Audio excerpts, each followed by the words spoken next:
कुछ न्यूमेरिकल्स बनाए, permissible limit F to 8.5. Now let's proceed to next chemical property, the most important one, that is hardness. Hardness पढ़ा जाए.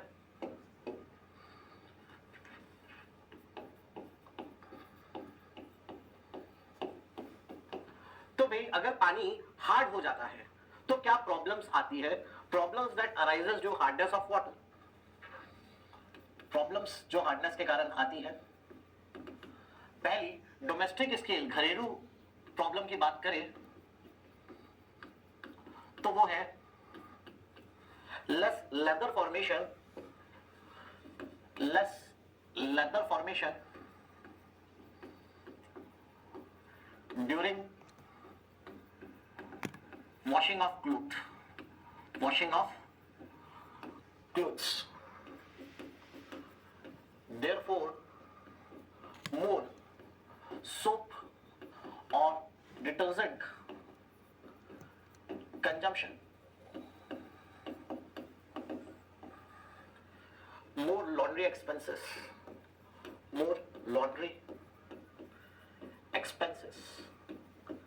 तो भाई पहली प्रॉब्लम जो कि हार्डनेस के कारण आती है, जो कि घरेलू प्रॉब्लम है, वो क्या है? अगर हार्ड वाटर से अपन कपड़े धोते हैं तो झाग नहीं बनता, लेदर फॉर्म नहीं होता, लेदर फॉर्मेशन नहीं होता, तो ज्यादा सोप और डिटर्जेंट का हमको कंजम्पशन हो जाता है, इस्तेमाल हो जाता है. लॉन्ड्री में पैसा बढ़ जाता है, कपड़ा धोने का पैसा बढ़ जाता है, लॉन्ड्री एक्सपेंसेस इंक्रीज हो जाते हैं. तो भाई ये डोमेस्टिक प्रॉब्लम है, घरेलू प्रॉब्लम है. इंडस्ट्रियल प्रॉब्लम की बात करें,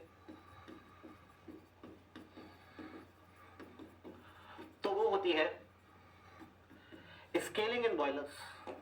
that is scaling in boilers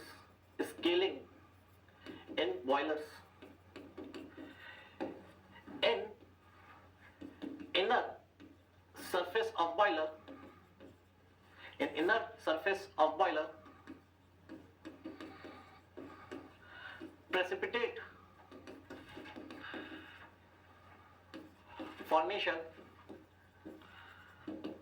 also called as scale deposition occurs, which leads to lesser heat exchange efficiency,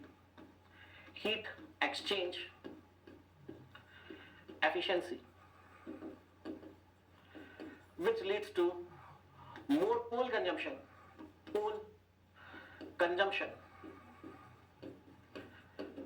which leads to uneconomical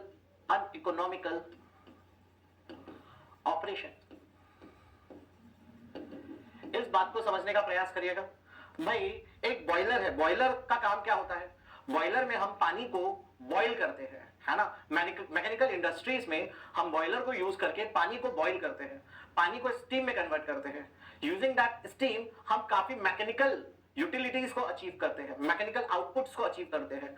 turbine को रोटेट करके इलेक्ट्रिसिटी जनरेशन करते हैं, टरबाइन को रोटेट करके स्टीम के थ्रू टरबाइन रोटेट करके electricity भी generate करते हैं. तो भाई अगर बॉयलर्स का बात करें, ये आपका बॉयलर है, मान लीजिए suppose this is your boiler. इस बॉयलर में पानी था, जिसको हम बॉईल करने वाले हैं. अगर ये पानी हार्ड होगा, अगर हार्ड वाटर को आपने बॉईल कर दिया, तो क्या होगा? इसके इनर साइड्स पर, इनर वॉल्स पर प्रेसिपिटेट का डिपोजिशन होना चालू होगा.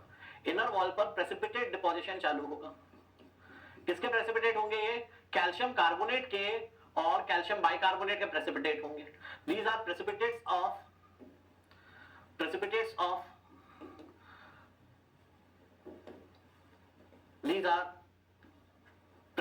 Of calcium carbonate and calcium bicarbonate. अरे भाई calcium carbonate and calcium bicarbonate के प्रेसिपिटेट्स डिपॉजिट होंगे. ठीक है. तो अगर क्या होगा? हार्ड वाटर को आप बॉईल कर देते हो, हार्ड वाटर को आप बॉईल करोगे तो यहाँ पे प्रेसिपिटेट डिपोजिशन चालू हो. समय के साथ इसको स्केल फॉर्मेशन, एक परत बनने लगेगी वॉल के इनर साइड पे. समय के साथ ये परत बढ़ने लगेगी. आप बॉयलर में पानी कैसे बॉईल करते थे? कोयले का इस्तेमाल करके. कोल का इस्तेमाल करके आप पहले पानी को गर्म करते थे, बॉईल करते थे। क्लियर है मेरा बात? पर अगर हार्ड वाटर है तो परत फॉर्मेशन होने लगेगा, स्केल फॉर्मेशन होने लगेगा, heat exchange from boiler to water, from coal to water heat exchange खराब हो जाएगा, it will be decreasing with the thickness of the scale. आपने कई बार घर पे पतीले में पानी गर्म किया, आपने घर पे कई बार पतीले में पानी गर्म किया, पूरा पानी यूज करने के बाद आपने देखा कि यार पतीले पे एक परत चढ़ी हुई है, दैट इज स्केल फॉर्मेशन। अगर पतीले को आपने धोया नहीं, अगले दिन उसी पतीले में पानी गर्म करना चालू किया, ऐसे कई दिन तक किया, तो आप पाओगे वो परत काफी मोटी हो गई है। आप ऐसे उंगली से पूरा करेंगे, काफी अच्छा स्केल आपके हाथ में आ जाएगा, और उसमें पानी गर्म करने पे आपका हीट एक्सचेंज खराब हो जाएगा, ज्यादा आपको गैस और टाइम लगेगा।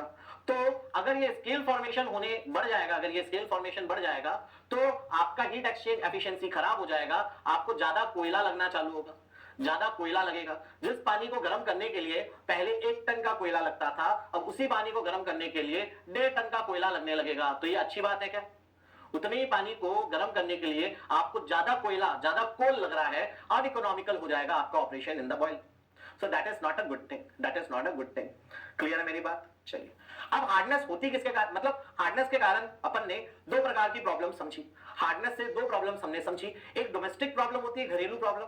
वो क्या होती है कि हार्ड वाटर से कपड़ा धोते हैं तो झाग नहीं बनता, लेदर फॉर्मेशन नहीं होता, ज्यादा सोप और डिटर्जेंट का इस्तेमाल होता है, लॉन्ड्री का एक्सपेंस बढ़ जाता है। दूसरा, एक परत चढ़ने लगती है प्रेसिपिटेट डिपोजिशन की, स्केल फॉर्म होने लगता है कैल्शियम कार्बोनेट, कैल्शियम बाइकार्बोनेट के प्रेसिपिटेट्स के कारण, जिनके कारण हीट एक्सचेंज खराब हो जाता है, ज्यादा कोयला लगता है, अनइकोनॉमिकल ऑपरेशन होता है बॉयलर में। ये इंडस्ट्रियल प्रॉब्लम होगी। अब हार्डनेस होती किसकी वजह से है? हार्डनेस किसकी वजह से होती है? Hardness occurs due, it occurs due, it occurs due salts of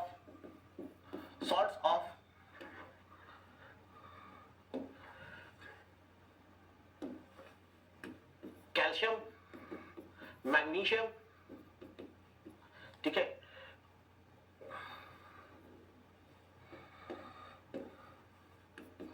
calcium, magnesium,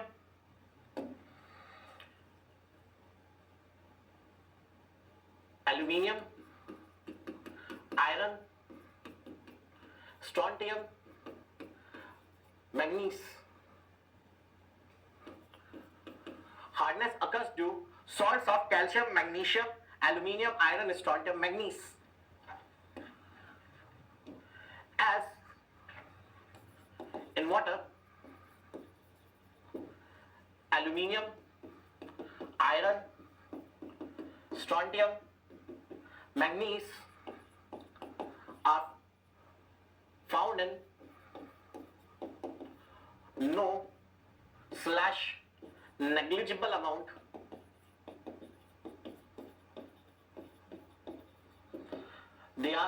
they may be neglected,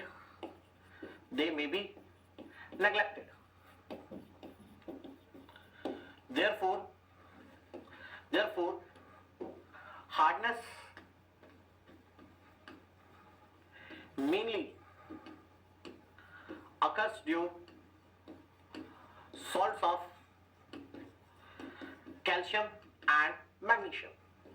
भाई हार्डनेस किसकी वजह से होती है? हार्डनेस होती है सॉल्ट्स की वजह से। किसके सॉल्ट्स की वजह से? Calcium, magnesium, aluminium, iron, strontium, manganese. Hardness इनके सॉल्ट्स की वजह से होती है। आमतौर पे पानी में एल्यूमिनियम, आयरन, स्ट्रोंटियम, मैग्नीज नहीं मौजूद होते, इसलिए हार्डनेस मेनली किसकी वजह से होती है? कैल्शियम और मैग्नीशियम की वजह से। Hardness mainly occurs due salts of calcium and magnesium. तुमसे नींद में भी कोई पूछेगा हार्डनेस किसकी वजह से होती है, आंसर क्या होना चाहिए? Salts of calcium magnesium. आपका जवाब क्या होना चाहिए? Calcium magnesium. ठीक है, विकास हार्डनेस किसकी वजह से होती है? Calcium magnesium. क्लियर है मेरी बात? चलिए नोट करिए इतना, then will proceed further. Correct बात है Kajal, salt deposition, hardness deposition ये बोलते हैं उसको। The effects of hard water on our body is very very less.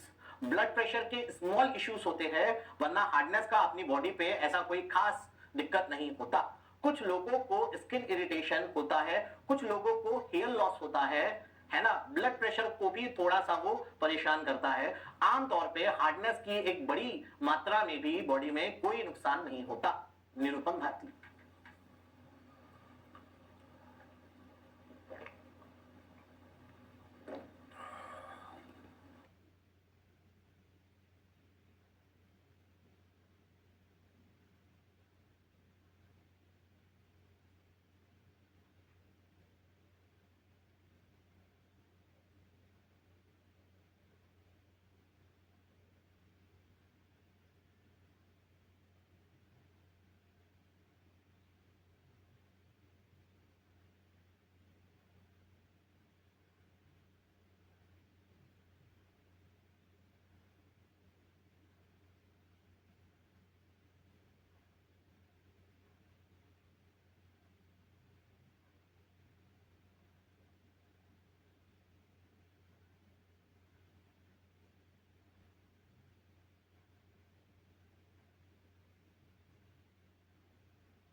Ranjan Kumar, Sunday off रहेगा कि नहीं रहेगा ये अपन बात करेंगे कल, है ना। मोस्ट प्रोबेबली नहीं रहेगा,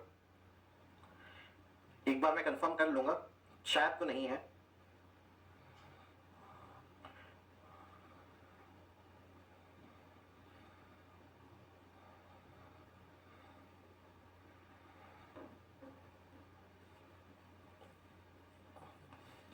चलिए लेट्स प्रोसीड फर्दर।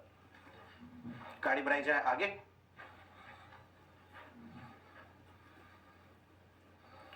अब भाई हार्डनेस की बात करें, हार्डनेस दो प्रकार की हो सकती है। Hardness could be of two types. It could be carbonate hardness, carbonate hardness, or it could be non-carbonate hardness, non-carbonate hardness।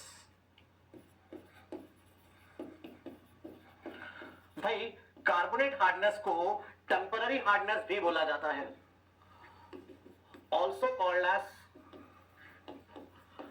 Temporary hardness. Carbonate hardness को टेम्पररी हार्डनेस भी बोला जा सकता है, as it can be removed by boiling, as it can be removed by boiling। इसको आप boiling से remove कर सकते हैं, इसलिए कार्बोनेट हार्डनेस को टेम्पररी हार्डनेस भी बोलते हैं। नॉन कार्बोनेट हार्डनेस को परमानेंट हार्डनेस बोला जाता है, also called as permanent hardness, permanent hardness, as it cannot be removed by boiling, as it can't be removed by boiling, removed by boiling। आप इसको boiling से नहीं हटा सकते, ठीक है। अब आप पूछोगे सर परमानेंट हार्डनेस को कैसे हटाते हैं? Advanced softening techniques are used for removal, softening techniques are used for removal। तो परमानेंट हार्डनेस को हटाने के लिए एडवांस सॉफ्टनिंग टेक्निक का इस्तेमाल करते हैं, जैसे कि लाइम सोडा मेथड, जैसे कि lime soda method, lime soda method, जैसे कि आयन एक्सचेंज या zeolite method, zeolite method also known as ion exchange. Ion exchange, जैसे कि इलेक्ट्रोडाइल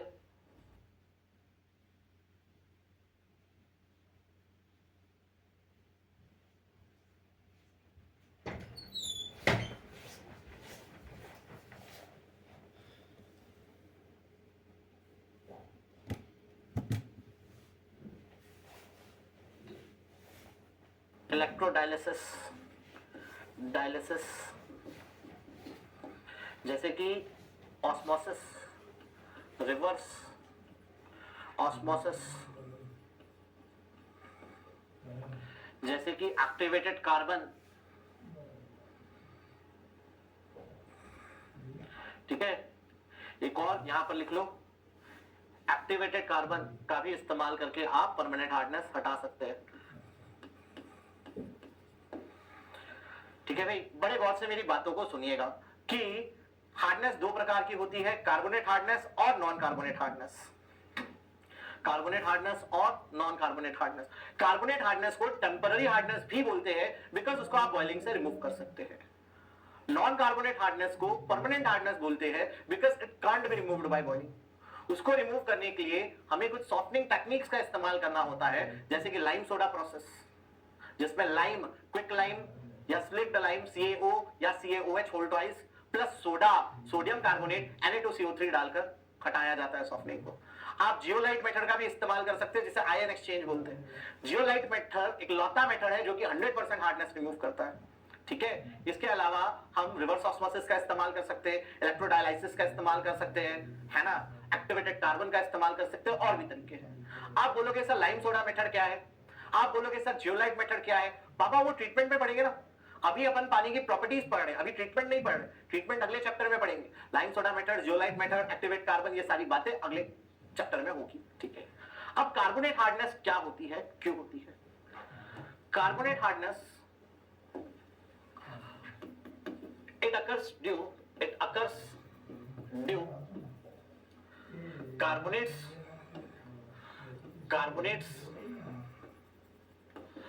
and bicarbonates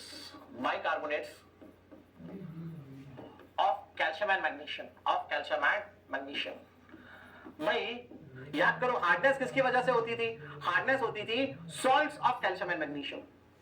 अब सॉल्ट पे डिपेंड करेगा कौन सा सॉल्ट है जिसके कारण कार्बोनेट हार्डनेस होगी, कौन सा सॉल्ट है जिसके कारण नॉन कार्बोनेट हार्डनेस होगी। अगर सॉल्ट के रूप में कार्बोनेट या बाइकार्बोनेट है, कैल्शियम और मैग्नीशियम के कार्बोनेट या बाइकार्बोनेट है, तो वो कार्बोनेट हार्डनेस क्रिएट करेंगे। क्लियर है मेरा बात? वही नॉन कार्बोनेट हार्डनेस किसकी वजह से होती है? कार्बोनेट हार्डनेस को CH से डेजिग्नेट करेंगे। किससे डेजिग्नेट करेंगे? CH। तो नॉन कार्बोनेट हार्डनेस को किससे डेजिग्नेट करेंगे? NCH। भाई नॉन कार्बोनेट हार्डनेस किसकी वजह से होगी? Non carbonate hardness occurs due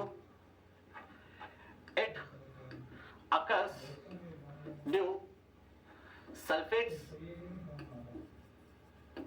chlorides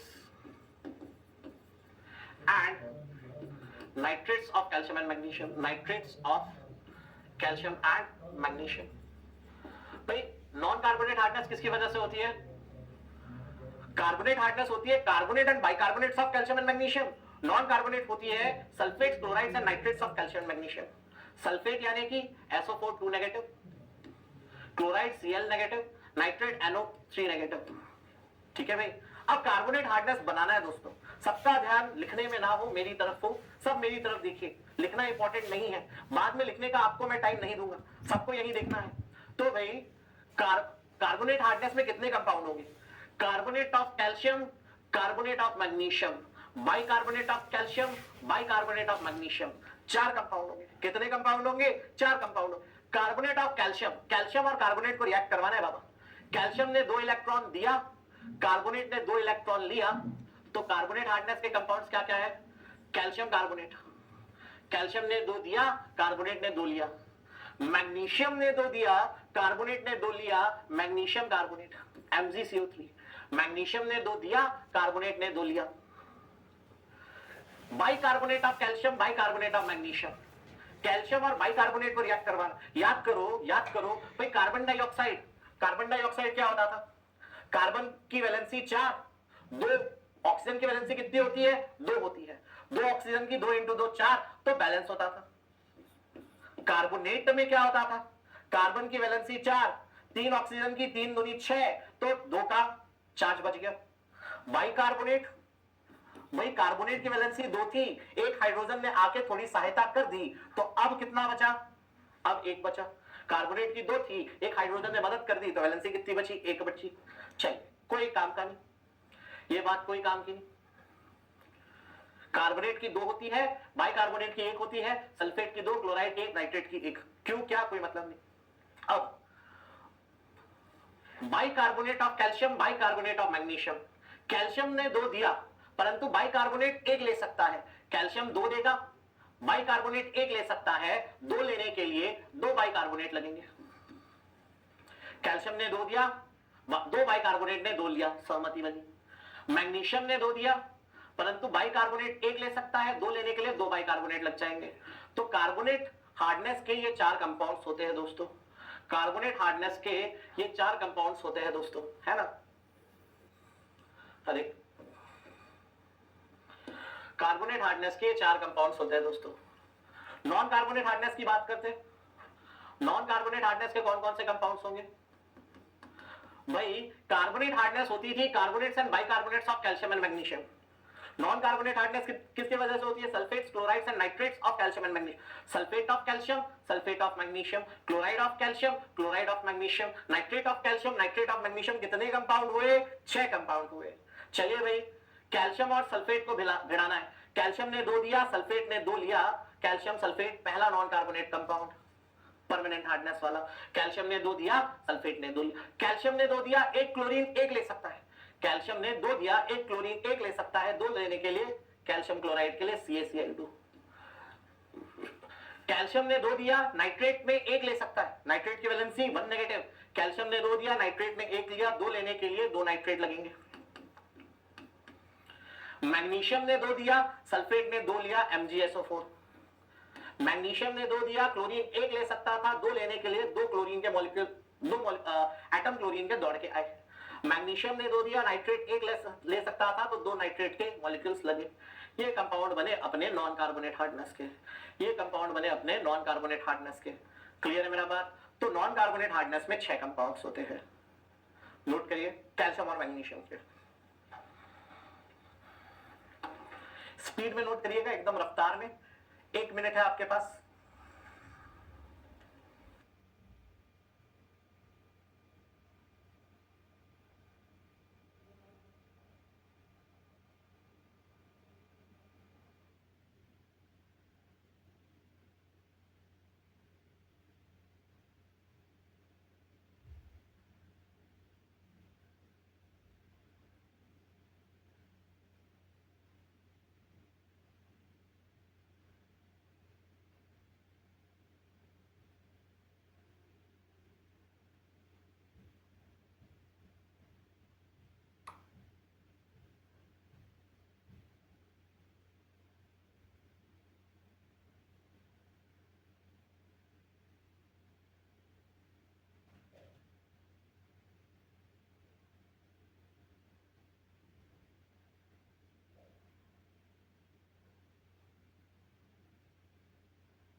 हाँ, वो जैसे ही पढ़ा के खत्म हो जाएगा याद दिलाना, I will give you my number. ठीक है, जैसे ही ये टॉपिक खत्म हो वैसे मुझे याद रहेगा, टेंशन मत लो।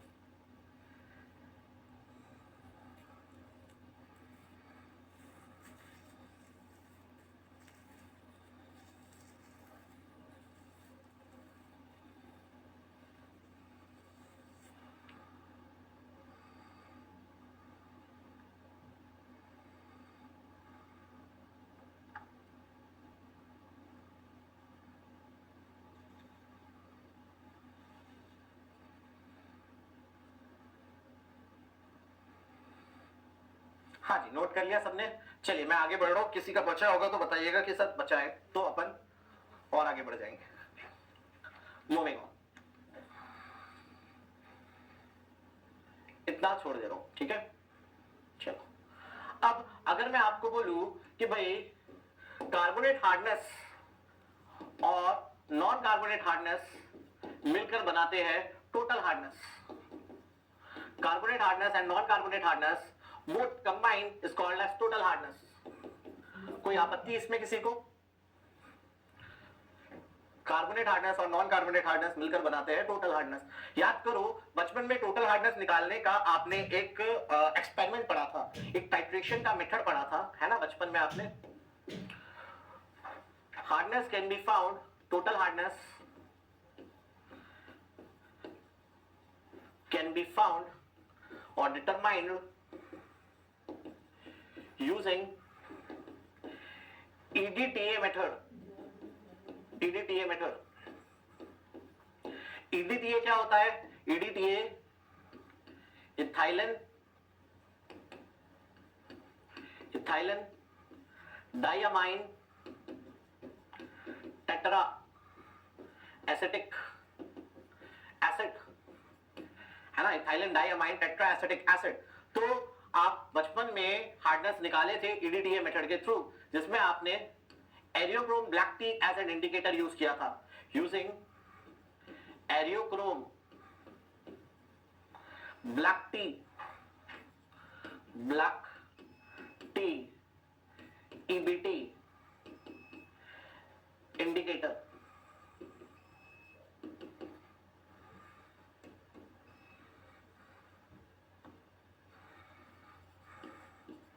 ठीक है भाई, इसको भी नोट करिए।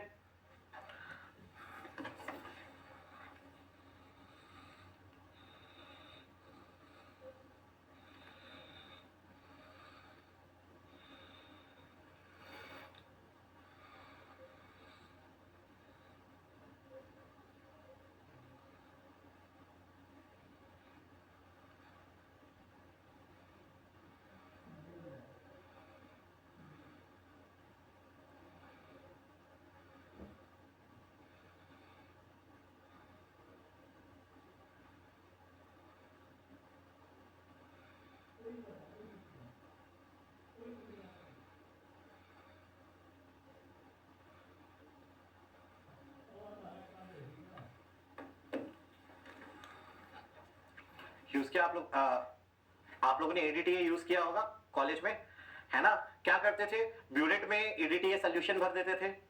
जो भी सैंपल का आपको हार्डनेस निकालना है उसको सैंपल को एक कोनिकल फ्लास्क में रखते थे। ब्यूरेट याद है आपको? ब्यूरेट ऐसा होता था ना बाबा, ब्यूरेट ऐसा कर ब्यूरेट होता था, है ना, ऐसा करके ब्यूरेट होता था। यहां पर कोनिकल फ्लास्क रखते थे और ब्यूरेट में EDTA डाल देते थे। EDTA इसमें इंडिकेटर के रूप में EBT डालते थे। वाइन रेड का कलर आ जाता था। क्या कलर आता था? वाइन रेड, है ना। कब तक टाइट्रेशन करते थे? जब तक कलर कितना हो जाए? ब्लू हो जाए। याद होगा आपको हल्का हल्का, है ना। तो इसमें हाँ, टाइट्रेशन का कलर चेंज क्या होता था? For colour change from wine red to blue, wine red से ब्लू कर देते थे कलर। ठीक है भाई।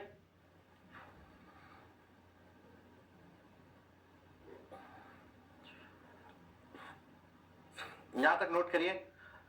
किसी का ऊपर का बचा था वो फटाक से नोट कर ले, फिर आगे बढ़ते भाई स्पीड में थोड़ा। हाँ जी, ये जिसका भी बचा है स्पीड में पहले ये नोट कर लीजिए। 20 सेकंड रुकेंगे अपन यहाँ पे बस।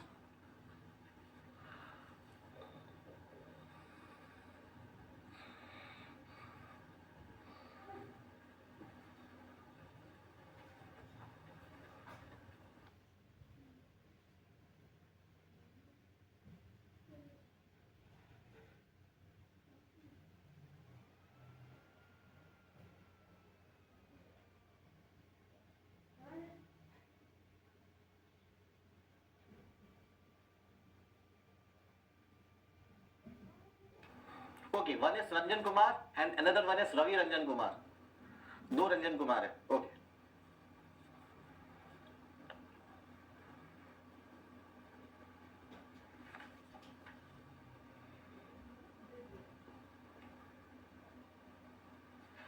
ये नोट किया आप लोगों ने, आप इसको नोट कर लीजिए।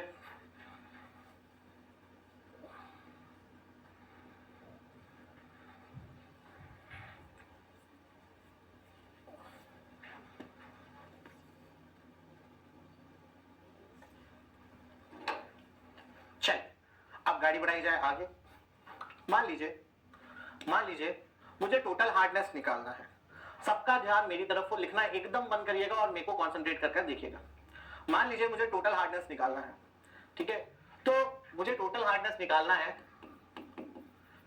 SCaCO3 SCaCO3। मुझे टोटल हार्डनेस निकालना है SCaCO3। आप बोलोगे सर टोटल हार्डनेस निकालना वहां तक तो अच्छा था, है ना? SCaCO3 क्या है सर? आपको टोटल हार्डनेस निकालना है, वहां तक तो अच्छा था सर। SCaCO3 मतलब क्या? हार्डनेस तो सर बहुतों की वजह से होती है। हार्डनेस के 10 कंपाउंड कौन कौन से होते हैं? कार्बोनेट हार्डनेस के 4 कंपाउंड होते हैं, calcium carbonate, magnesium carbonate, calcium bicarbonate, magnesium bicarbonate. और नॉन कार्बोनेट हार्डनेस के सर 6 कंपाउंड होते हैं, calcium sulphate, magnesium sulphate, calcium chloride, magnesium chloride, calcium nitrate, magnesium nitrate. इन 10 में आपने सिर्फ CaCO3 लिया, क्यों सर? टोटल हार्डनेस है CaCO3 क्यों कर रहे हैं? क्योंकि दोस्तों रीजन है कि CaCO3 रीजन आपके काम का नहीं है, पहली चीज तो फिर भी सुन लीजिए।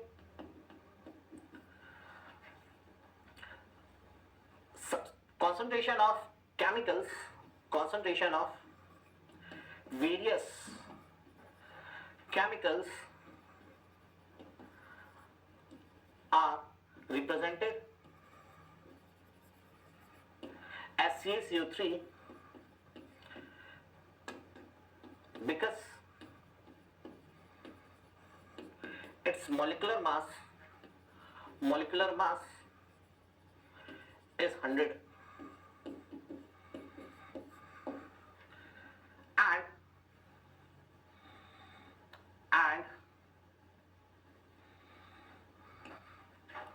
and because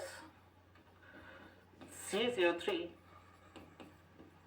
is a natural buffer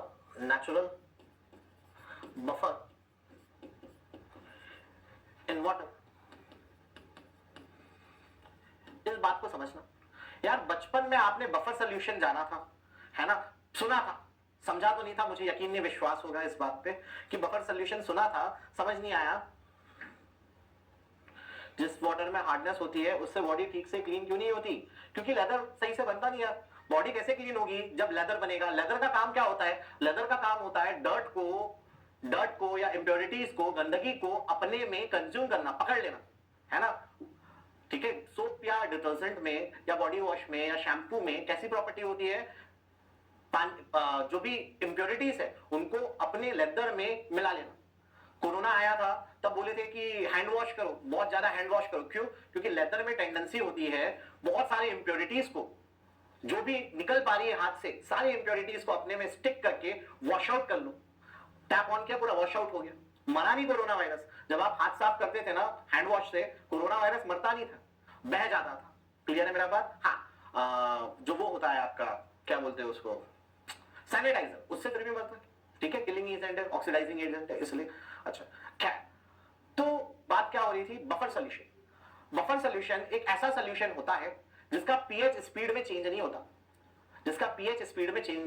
पानी में कैल्शियम कार्बोनेट नेचुरल बफर के रूप में पहले से मौजूद होता है ना? जिसके होने की वजह से पानी का पीएच टाइट्रेशन के दौरान, जब भी आप टाइट्रेशन कर रहे हैं पानी के सैंपल में, उसका पीएच ड्रास्टिकली एकदम से ऊपर या एकदम से नीचे नहीं भागता, धीरे धीरे ऊपर या नीचे जाता है।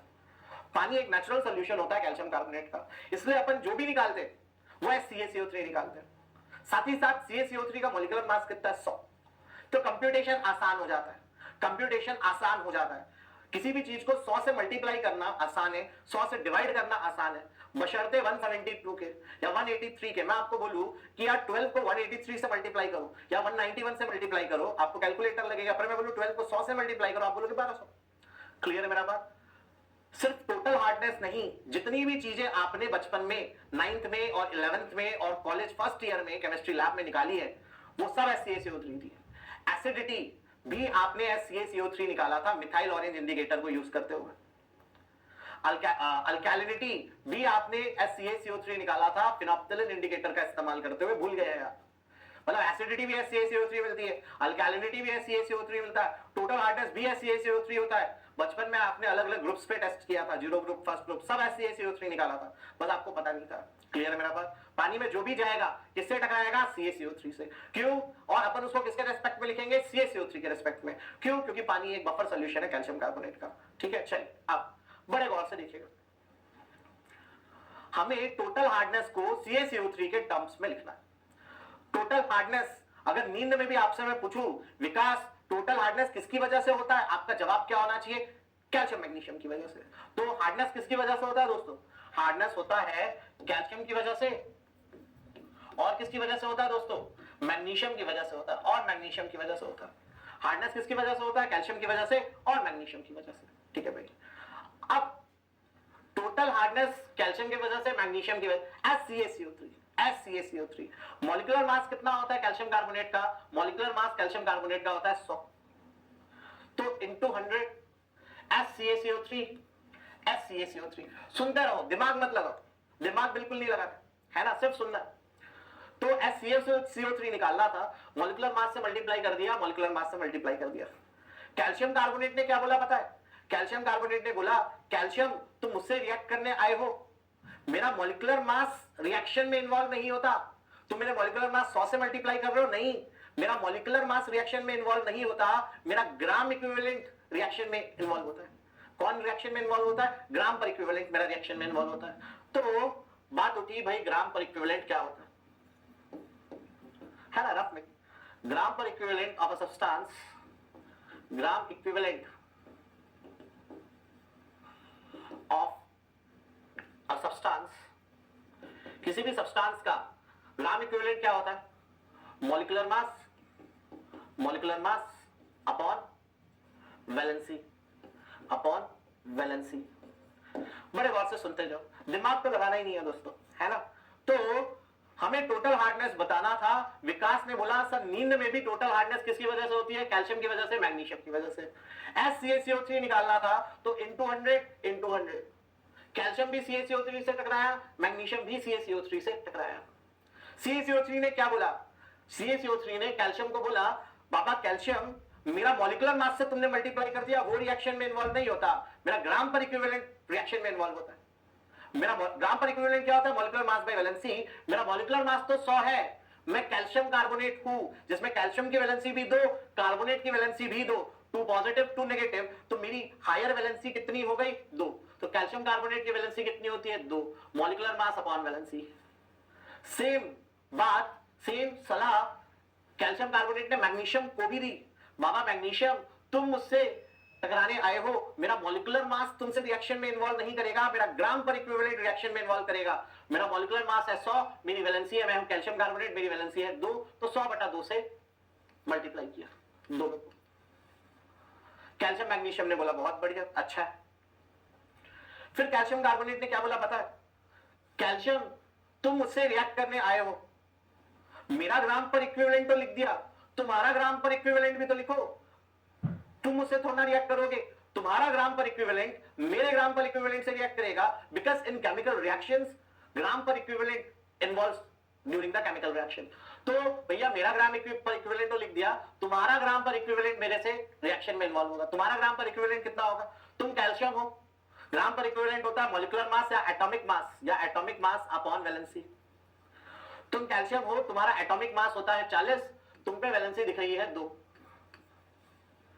सेम नसीहत मैग्नीशियम को भी दी गई, मैग्नीशियम मेरे ग्राम पर इक्विवेलेंट को तो लिख दिया, मेरा ग्राम पर इक्विवेलेंट तुम्हारे ग्राम पर इक्विवेलेंट से रिएक्ट करेगा। तुम मैग्नीशियम हो, तुम्हारा एटॉमिक मास है 24, तुम्हारी वैलेंसी है 2। तो फाइनली फॉर्मूला क्या बना? फाइनली फॉर्मूला बना टोटल हार्डनेस है CaCO3 का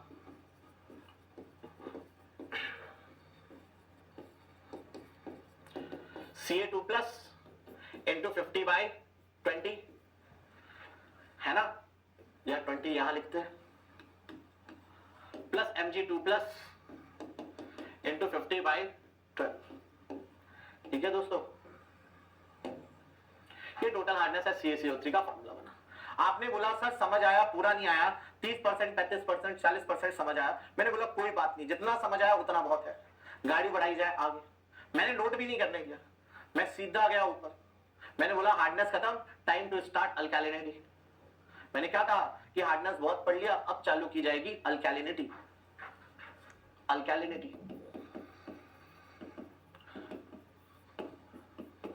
भाई एसिडिटी क्या हुआ करती थी? एसिडिटी को कैसे डिफाइन करते थे? एसिडिटी इज डिफाइंड एज, हाँ जी बताओ, एसिडिटी को कैसे डिफाइन करते थे? कॉन्सेंट्रेशन ऑफ कौन सा आयन? Acidity is defined as concentration of H plus ions in water. Acidity is defined as concentration of H plus ions in water. याद करो मैंने आपको बताया है, acidity is defined as concentration of H plus ions in water. Alkalinity की definition क्या होगी? अगर acidity concentration of H plus ions in water है, अल्कैलिनिटी की डेफिनेशन क्या होगी? हाँ जी सोचो बताओ, एकदम छोटे बच्चों वाला काम है, सोच के बताओ। If acidity is defined as concentration of H plus ions in water, alkalinity क्या होगा? What will be alkalinity?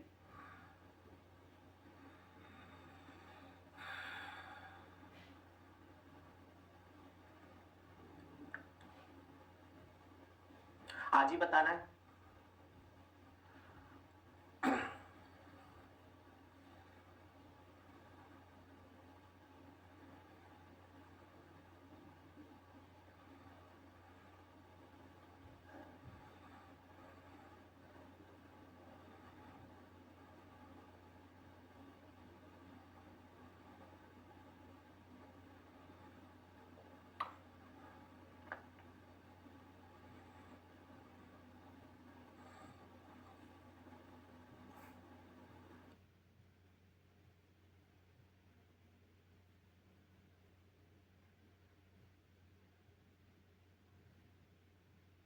आपको क्वेश्चन आएगा, आपको क्वेश्चन आएगा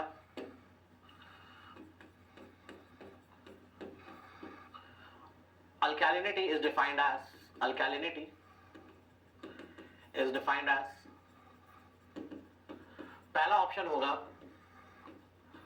concentration of OH negative ions in water, concentration of OH negative ions in water। ये गलत है, ठीक है, याद रखना पहला ही ऑप्शन होगा concentration of OH negative ions in water, है ना। क्वेश्चन कई बार आ चुके हैं, आगे भी आएंगे कि अल्कैलिनिटी इज डिफाइंड एज, पहला ही ऑप्शन होगा concentration of OH negative ions in water। 1000 में 990 लोग वही लगा के आएंगे, सबका आंसर गलत होगा, याद रखिएगा, है ना। Alkalinity is not concentration of OH negative ions in water। Alkalinity OH negative ions का concentration नहीं होती।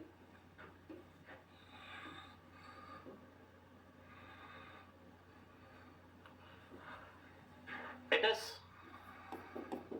not concentration of OH negative ions in water. Rather than that, it is concentration of those ions in water which can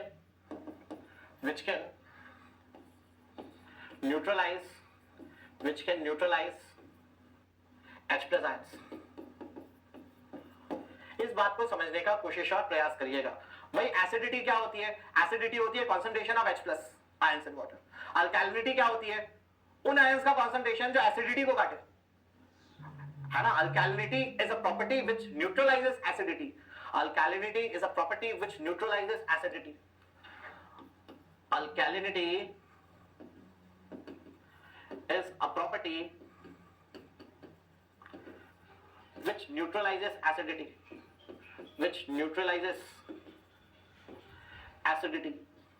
इस बात को समझने का प्रयास करिएगा। भाई एसिडिटी H प्लस का कॉन्सेंट्रेशन, अल्कैलिनिटी जो H प्लस को न्यूट्रलाइज करे उनका कॉन्सेंट्रेशन, ठीक है। सिर्फ OH negative ion H plus को न्यूट्रलाइज नहीं करता, है ना। Carbonate ion, bicarbonate ion, hydroxyl ion, carbonate ions, bicarbonate ions,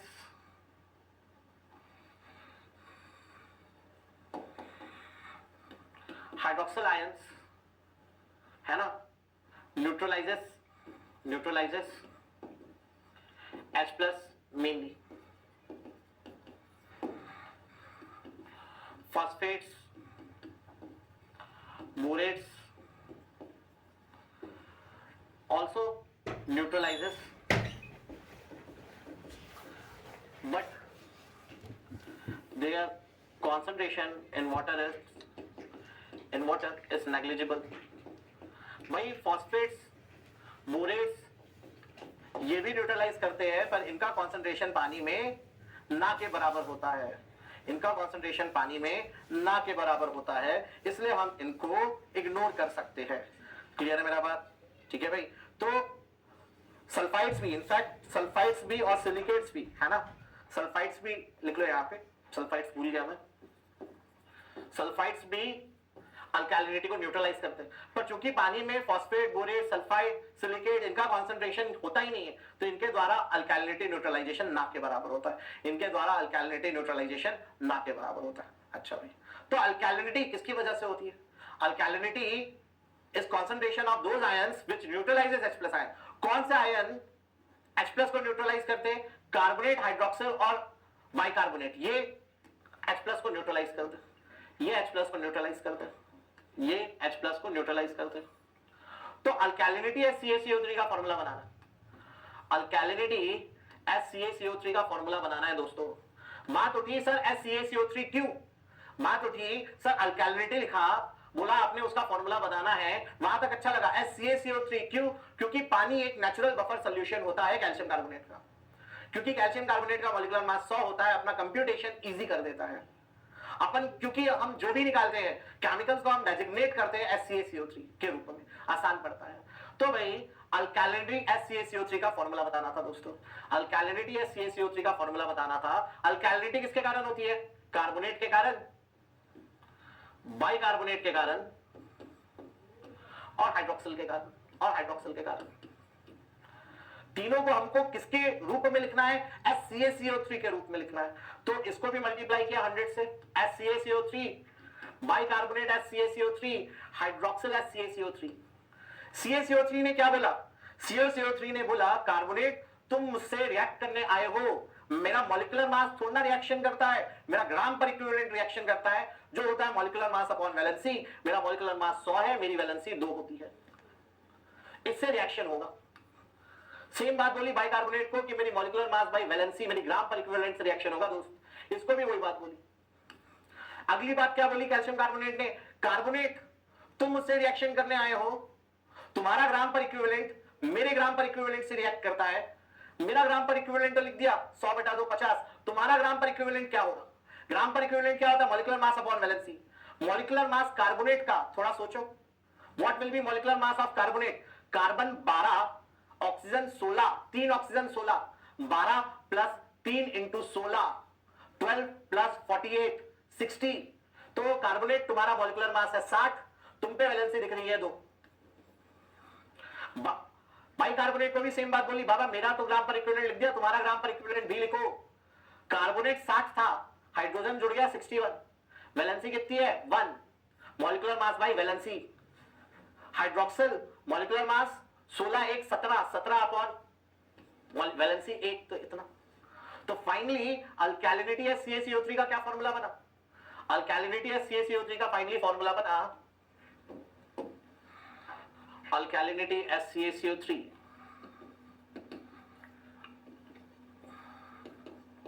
इसका फॉर्मूला बना carbonate into 50/30, bicarbonate into 50/61, hydroxyl into 50/17। ये अल्कैलिनिटी HCaCO3 का फॉर्मूला बना दोस्तों। क्लियर है मेरी बात? आई होप अब आपको बात समझ आई होगी, आई होप अब आपको बात समझ आई होगी। जिसको समझ आ गया बहुत बढ़िया, जिसको नहीं आया ऐसा होता है। अच्छा,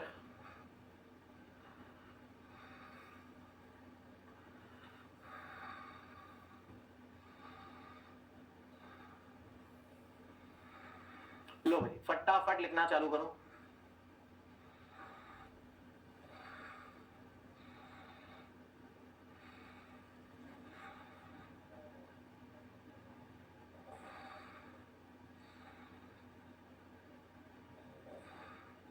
चलिए, ये टोटल हार्डनेस है CaCO3 किसमें प्राप्त होती है?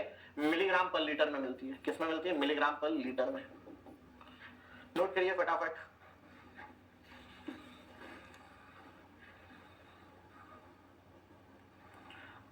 बिल्कुल संदीप, बात सही है, क्योंकि अल्कैलिनिटी हाइड्रोक्सिल के कारण भी होती है। तो हाइड्रोक्सिल बढ़ाएंगे, अल्कैलिनिटी बढ़ेगी।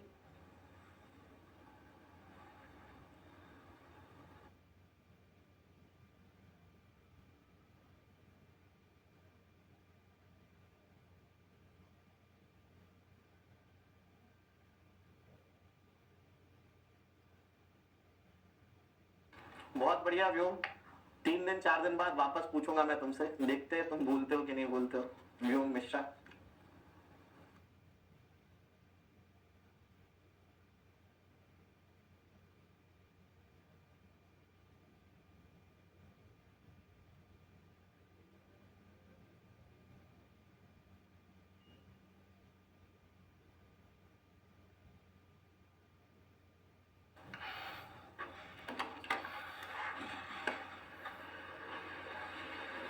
सर, एक चाय हो पाएगी तो करवाइएगा ना, अगर हो पाए तो, है ना।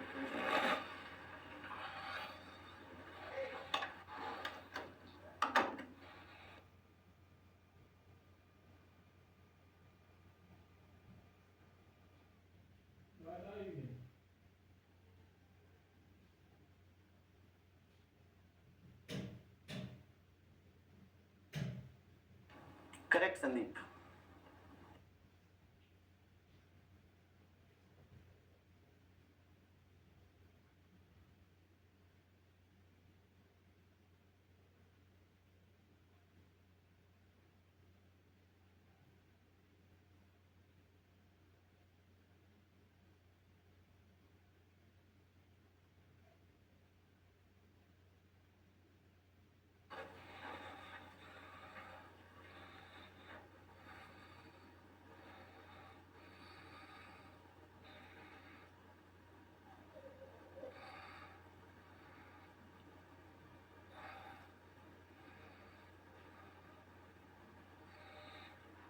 नोट करिए इसको भी फटाफट।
चलिए भाई, और आगे बढ़ा जाए।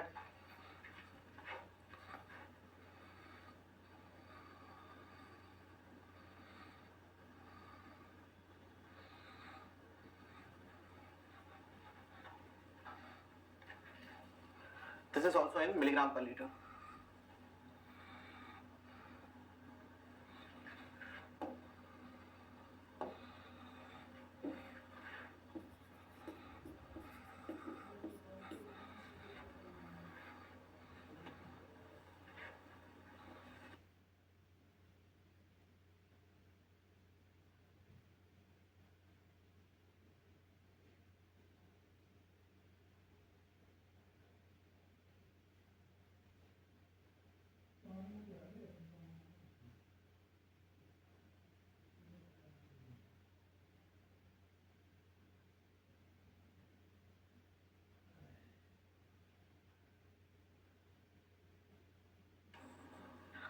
आगे बढ़ू।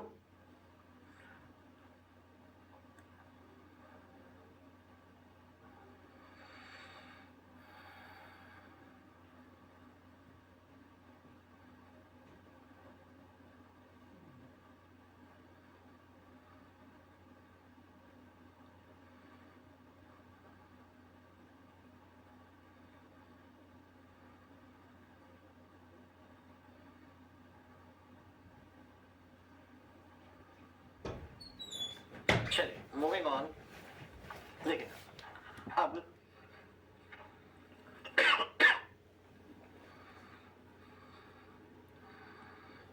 भाई कार्बोनेट हार्डनेस के कंपाउंड्स क्या क्या थे? कार्बोनेट हार्डनेस के कंपाउंड्स थे calcium carbonate, magnesium carbonate, calcium bicarbonate, magnesium bicarbonate. Non carbonate hardness के कंपाउंड्स क्या क्या थे? Calcium sulphate, magnesium sulphate, calcium chloride, magnesium chloride, calcium nitrate, magnesium nitrate.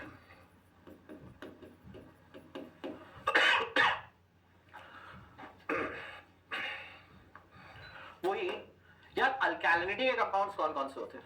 अल्कैलिनिटी भाई, अल्कैलिनिटी किसकी वजह से होती है? अभी बात हुई। अल्कैलिनिटी होती है कार्बोनेट, बाइकार्बोनेट एंड हाइड्रोक्सिल। अब ये कार्बोनेट, बाइकार्बोनेट और हाइड्रोक्सिल किसी से तो जाके टकराएंगे पानी में। किससे टकराएंगे? जो पानी में ज्यादा होता है। पानी में कौन से इलेक्ट्रोपॉजिटिव आयंस ज्यादा होते हैं? भाई अल्कैलिनिटी होती है carbonate 2 negative, bicarbonate 1 negative, hydroxyl 1 negative.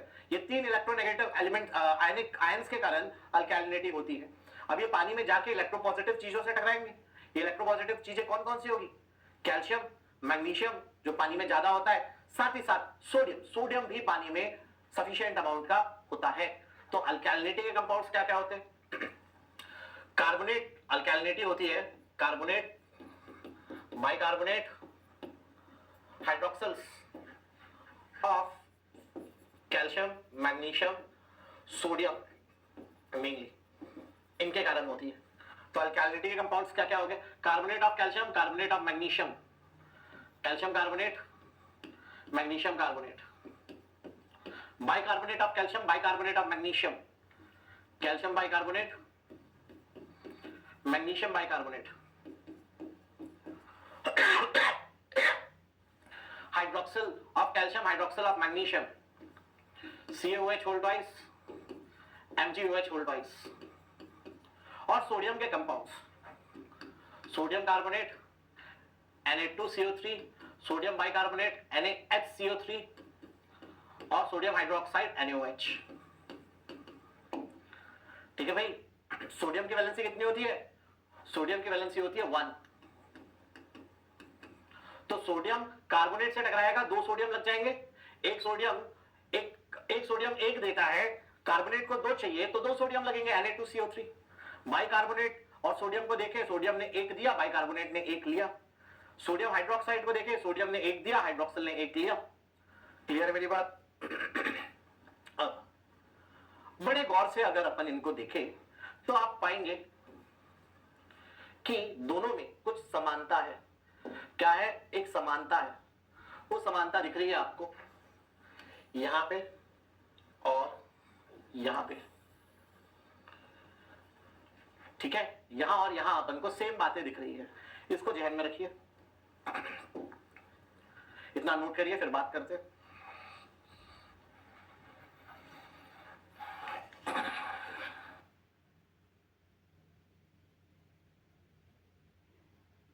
विशाल साहू, कैल्शियम कार्बोनेट की वैलेंसी 2 क्यों होती है?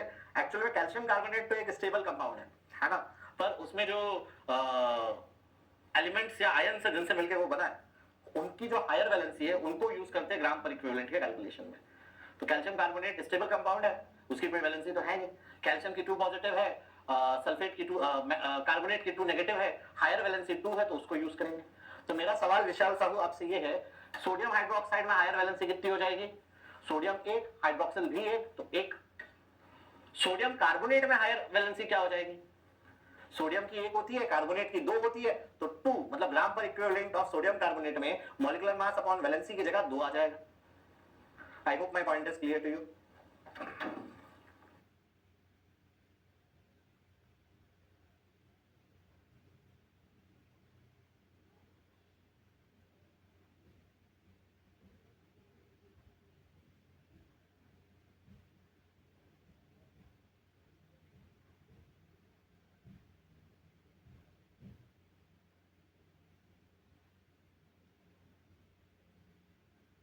अब देखिएगा मजेदार बात, सबसे इंपॉर्टेंट नोट अभी तक का, सबसे इंपॉर्टेंट नोट अभी तक का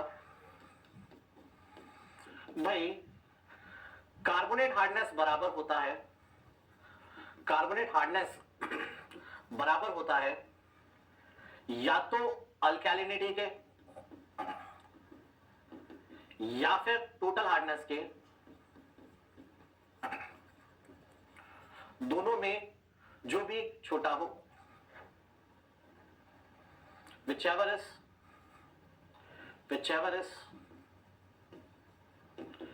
smaller। भाई कार्बोनेट हार्डनेस बराबर होता है या तो अल्कैलिनिटी के या तो टोटल हार्डनेस के, दोनों में जो भी छोटा हो उसके। अब ये बात पे अपने पास दो ऑप्शन है, या तो अपन इसको याद कर ले कि हाँ भाई ऐसा होता है, या फिर पूछे प्रतीक सर ऐसा क्यों होता है। प्रतीक सर दोनों में खुश है, जो नहीं पूछेगा वो प्रतीक सर का ज्यादा अच्छा दोस्त है कि हाँ सर ऐसा होता है, जो समझ गया जो हाँ सर ऐसा होता है वो ज्यादा बढ़िया आदमी है।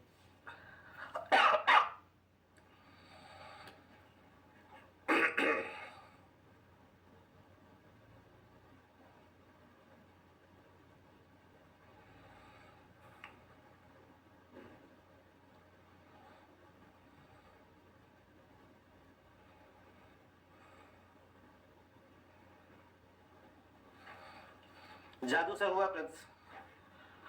ये लो भाई शौर्य, फटाफट पिछली स्लाइड को देखो, स्पीड में देखो।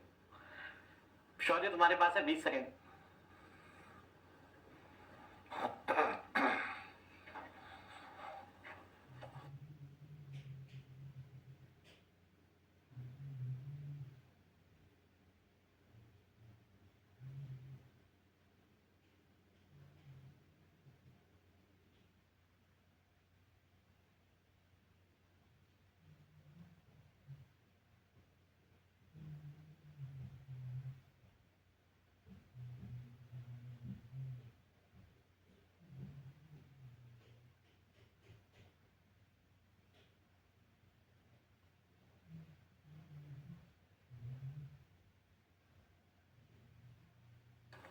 देखिएगा अब,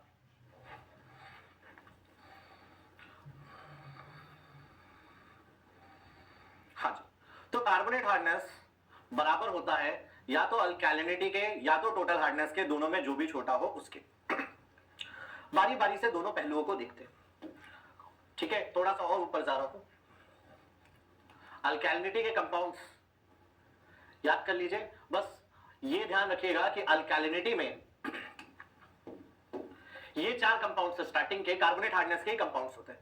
कार्बोनेट हार्डनेस ये चार ही कंपाउंड्स हैं। तो मान लो कार्बोनेट हार्डनेस अल्कैलिनिटी के बराबर है, मान लो if carbonate hardness equal to alkalinity. ये कब हो सकता है, ये बात कब सत्य हो सकती है? ये बात सत्य हो सकती है when sodium concentration is absent, is negligible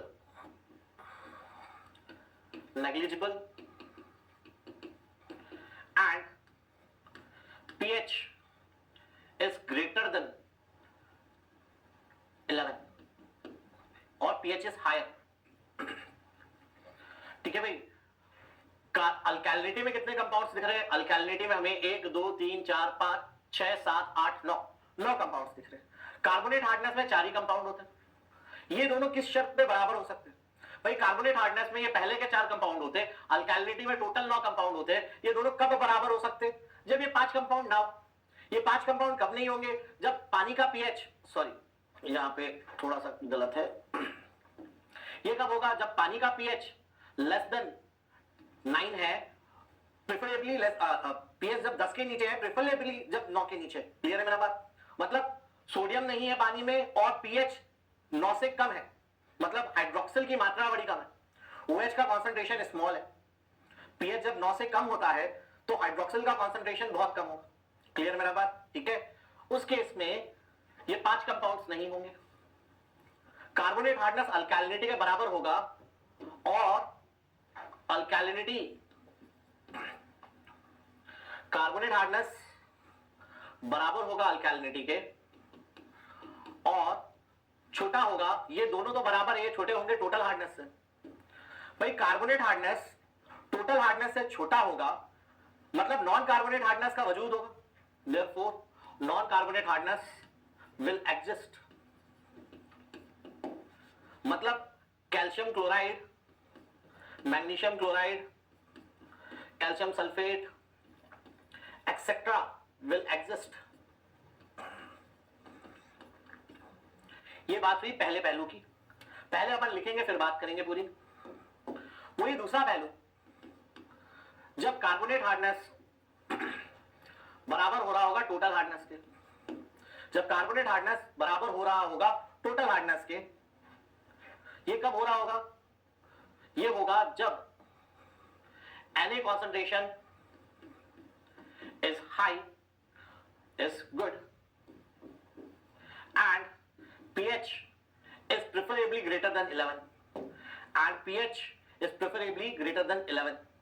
इस केस में कार्बोनेट हार्डनेस हो रहा होगा टोटल हार्डनेस के और ये दोनों छोटे हो रहे होंगे अल्कैलिनिटी के। मतलब नॉन कार्बोनेट हार्डनेस कितना हो रहा होगा? 0 हो रहा होगा। मतलब CaCl2, MgCl2, CaSO4, MgSO4 etc. will not exist, will not exist। पूरी बात को समझाने का एक लौता line, sodium will not allow calcium and magnesium to react with sulfate, chloride, nitrate।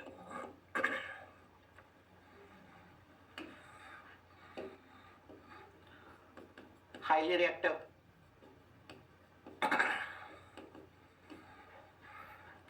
less reactive। Note करो फिर बात करते हैं। प्रिंस बताना समझ आया कि नहीं आया?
चलिए नोट किया आप लोगों ने?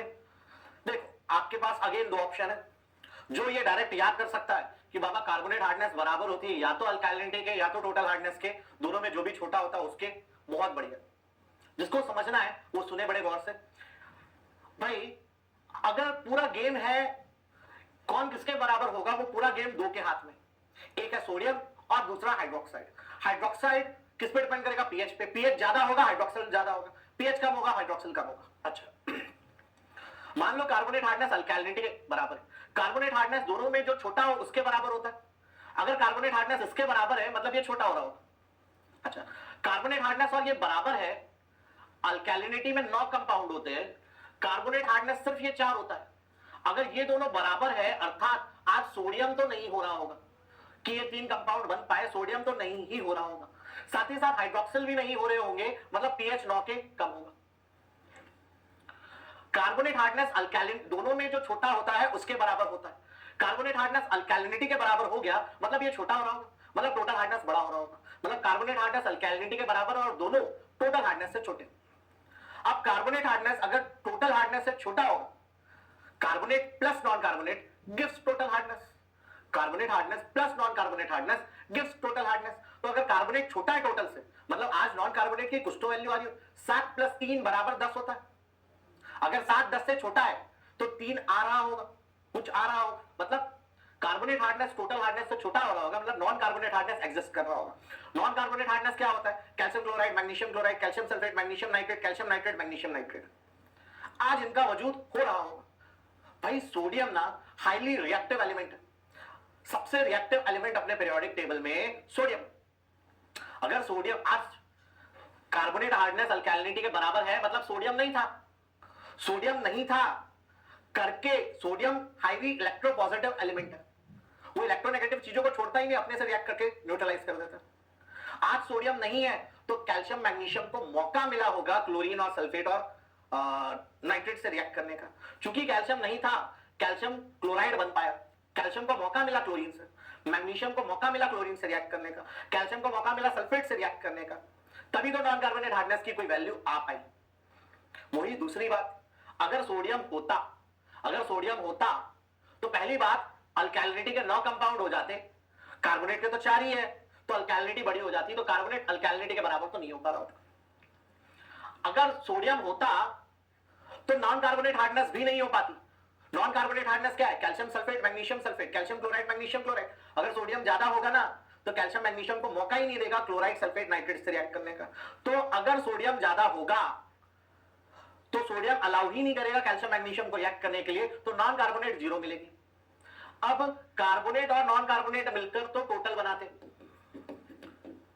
अगर नॉन कार्बोनेट ही 0 हो गया तो कार्बोनेट हार्डनेस तो टोटल हार्डनेस हो जाएगा ना, वही तो लिखा है, कार्बोनेट हार्डनेस टोटल हार्डनेस होगा उस केस में जब सोडियम की वैल्यू ज्यादा होगी, जब सोडियम की वैल्यू ज्यादा होगी। जिसको समझ आया अच्छा था, जिसको नहीं आया ऐसा होता है ना, जो ये नहीं भी लिखेगा ना चल जाएगा, काम का नहीं है ज्यादा।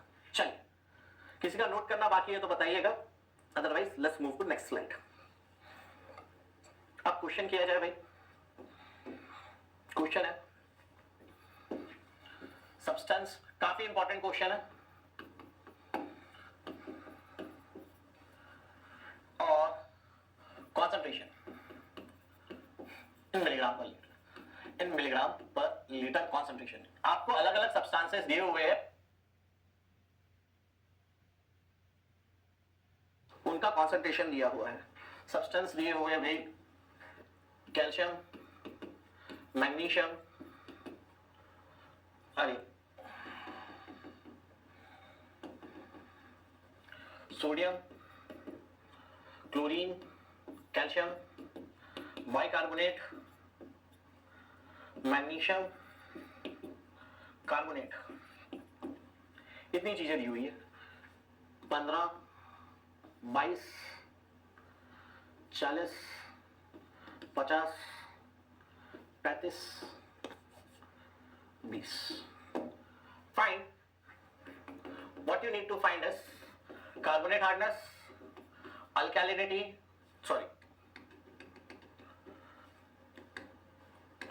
total hardness, alkalinity, carbonate hardness and non-carbonate hardness. I want you guys to find out all these 4 using the data given.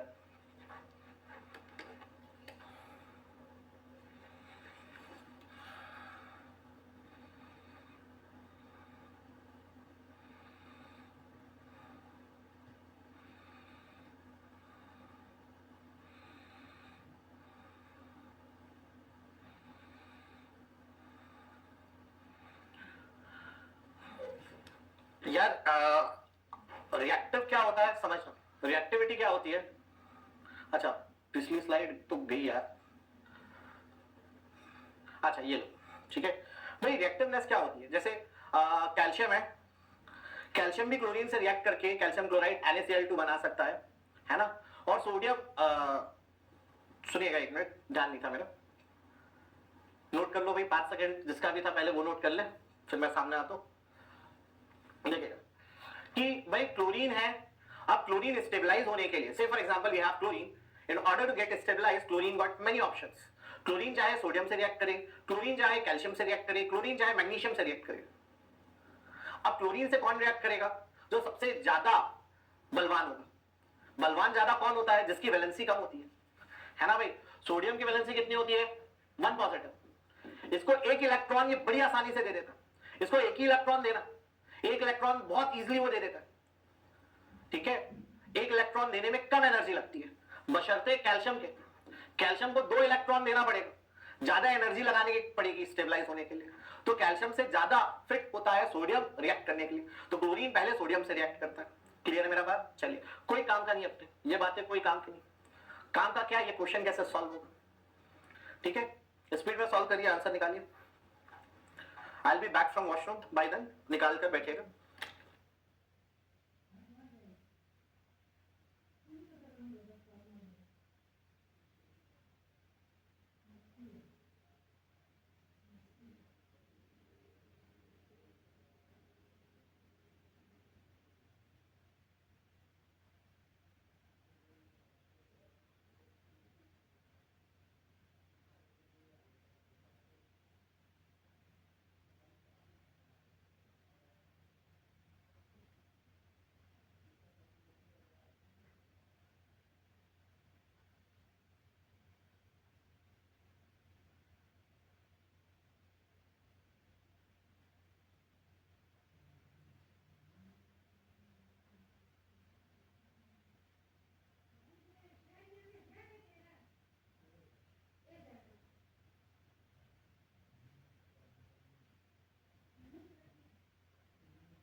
चलिए मैं भी चलूं। सबसे पहले आपने total hardness HCaCO3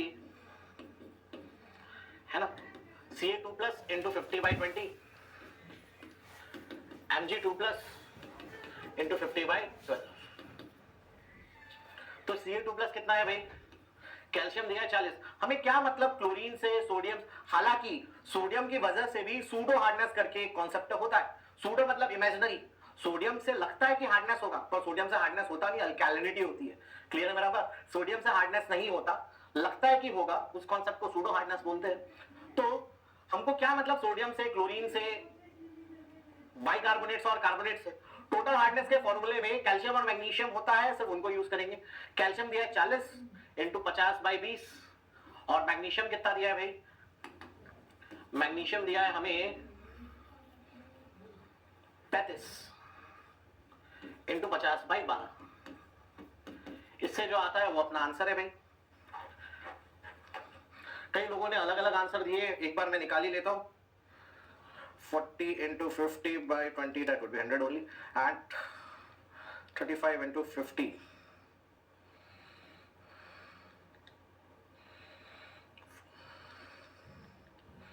answer is 245.83, 245.833 milligram पर लीटर, है ना। एक और बार चेक कर लेते हैं, 35 into 50/12, हाँ जी करेक्ट है। अब दूसरा अल्कैलिनिटी है CaCO3, अल्कैलिनिटी है CaCO3। भैया अल्कैलिनिटी का फॉर्मूला क्या है, carbonate into 50/30 bicarbonate into 50/61 hydroxyl into 50/17। पर हाइड्रोक्सिल तो दिया ही नहीं है आपको, कार्बोनेट दिया है 20, उसको ले लेते, बाइकार्बोनेट दिया है आपको 50, उसको भी ले लेते, और हाइड्रोक्सिल दिया है आपको, दिया ही नहीं है तो उसको लेंगे ही नहीं। तो आंसर कितना आ रहा है इससे, 2500/61 plus 100/30, so this is coming out to be 44.316 milligram पर लीटर, है ना भाई। अब कार्बोनेट हार्डनेस बराबर होता है, हमें पता है कार्बोनेट हार्डनेस बराबर होता है या तो अल्कैलिनिटी के या तो टोटल हार्डनेस के, दोनों में जो भी स्मॉलर हो, whichever is smaller। छोटा कौन दिख रहा है भाई, छोटा ये दिख रहा है, दिस इज स्मॉलर। तो कार्बोनेट हार्डनेस क्या हो गया, स्मॉलर के बराबर 44.316 मिलीग्राम पर लीटर। अब कार्बोनेट हार्डनेस और नॉन कार्बोनेट हार्डनेस ये मिलकर टोटल हार्डनेस बनाते हैं, carbonate plus non carbonate hardness मिलकर टोटल हार्डनेस बनाते हैं। तो नॉन कार्बोनेट हार्डनेस कितना हो जाएगा, नॉन कार्बोनेट हार्डनेस हो जाएगा total hardness minus carbonate hardness. Total hardness है बाबा 245.833 और कार्बोनेट हार्डनेस है भाई 44.316, दोनों को माइनस करेंगे, will have the value of non carbonate hardness as CaCO3, that would be how much, 245.833 minus 44.316, this is coming out to be 201.517 milligram पर litre. ठीक है भाई, देखते हैं कितनों का आंसर आ गया, कोई डाउट इसमें तो पूछे। अल्कैलिनिटी 75 है क्या भाई, सबका आंसर अलग अलग क्यों आ रहा है,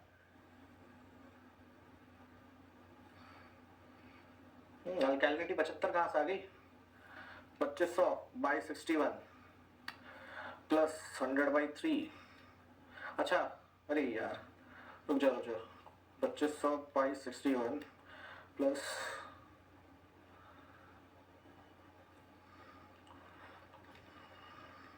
ये 74.32 है दोस्तों, दिस इज 74.32, तो ये हो जाएगा 74.316।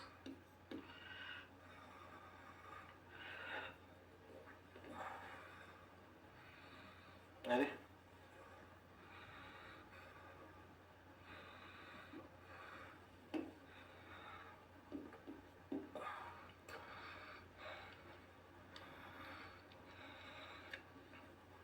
171.516, थोड़ा चेंज कर लीजिएगा, कैलकुलेशन आ रहा था।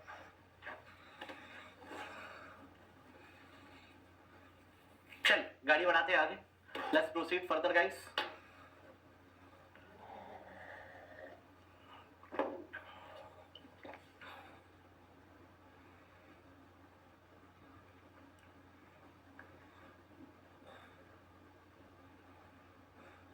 बात करते हैं Prince Kumar, will talk about that.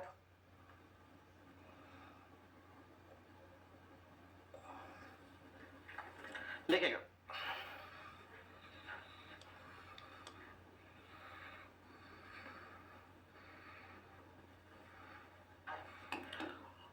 अल्कैलिनिटी का करेक्ट फॉर्मूला या कंप्लीट फॉर्मूला अल्कैलिनिटी का होता है, कंप्लीट फॉर्मूला अल्कैलिनिटी का होता है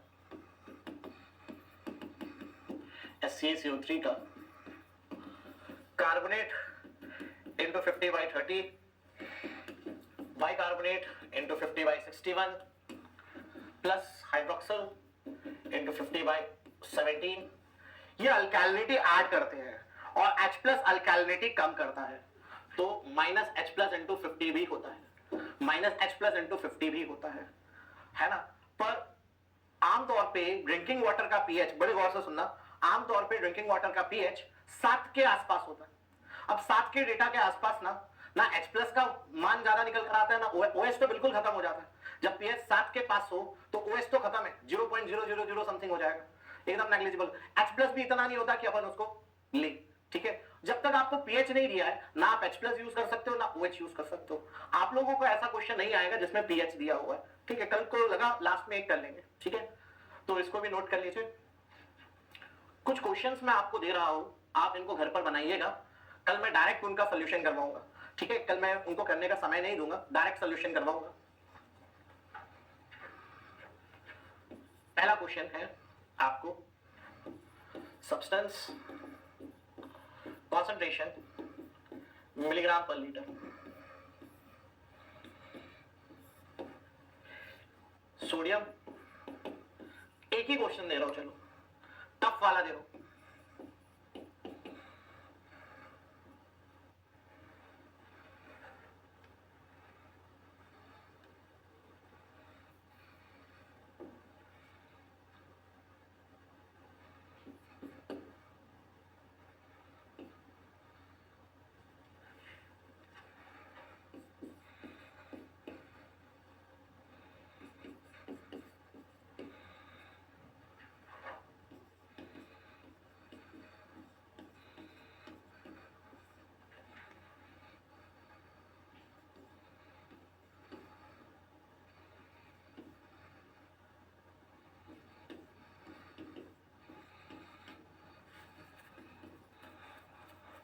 Find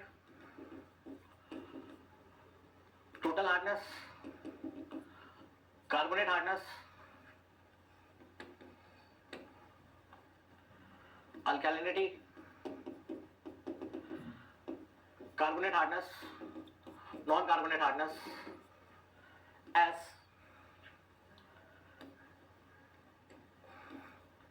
CaSO4, ठीक है। ये क्वेश्चन आपके सपने में भी नहीं आ सकता, ठीक है। ये क्वेश्चन एसएससी जेई में या जेई या स्टेट एई में नहीं आ सकता, पर जिसको ये बन जाएगा, जिसको ये बन गया, वो सब बना लेगा। क्लियर है मेरा बात? मैं चाहता हूं आप ये बनाए, आप ये बना लोगे, ठीक है। आप ये बना लोगे, मेरा विश्वास करो। FCaCO3 नहीं, FCaSO4 मांगा है, तो आज कुछ और होगा, है ना। और क्वेश्चन को पहला हिंट क्या, FCaSO4 होगा, ठीक है। तो FCaCO3 में क्या किया था डेरिवेशन के टाइम, याद करना, FCaSO4 निकाल लेना। दूसरी हिंट, टेबल को बड़े गौर से देखना। टेबल जो दिया है आपको लेफ्ट में डेटा का, उसको बड़े गौर से देखकर फूक फूक कर कदम रखते हुए काम करिएगा, ठीक है। चलिए, will meet back tomorrow guys. इसको घर पे आप जरूर से बनाइएगा पूरा, और जितना भी पढ़ने का है पूरा आप पढ़ लीजिए। यार नेहा, ये दो क्वेश्चन मैंने एक साथ दे दिए, ऐसा नहीं हार्डनेस के क्वेश्चन खत्म हो गए, हार्डनेस का मिली इक्विवेलेंट पर लीटर वाला क्वेश्चन बाकी है, पर वो मैं ही करवाऊंगा, है ना। ऐसा होमवर्क में नहीं होएगा, वो मैं करवाऊंगा। ये वाला बस आप होमवर्क में करिए। अभी आज का आपको सोचना है क्या लेंगे क्या नहीं देंगे,